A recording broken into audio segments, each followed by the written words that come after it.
আপনি স্ট্যান্ড তুলে দেবার কে?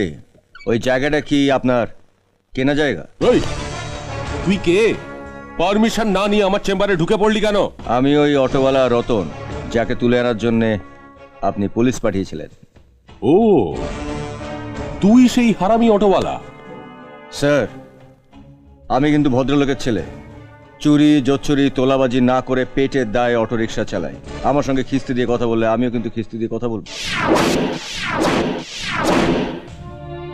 আমরা এই গরিব মানুষগুলো রাত দিন খেটে যে টাকাটা রোজগার করি, ওই চেয়ারে বসে সেই টাকায় ভাগ বসাতে আপনার লজ্জা করে না? আপনি রাস্তায় ভিখারিদেরকে দেখেননি কিরম করুণ চোখে ভিক্ষে চায়?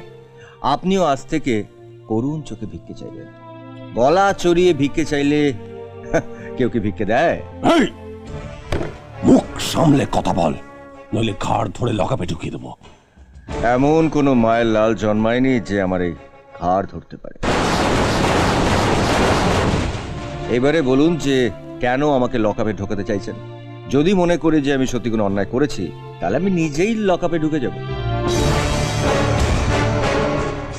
এখন আমাকে লকআপে ঢোকালে কাল বেলা 12টার সময় আপনাকে আমায় কোর্টে হাজির করতে হবে।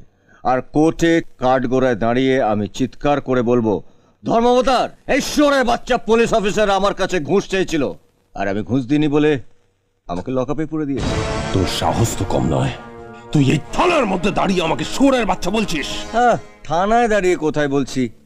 শুয়োরের বাচ্চা বলবো তো কোর্টে দাঁড়িয়ে, যেখানে আরো অনেক লোক শুনতে পাবে।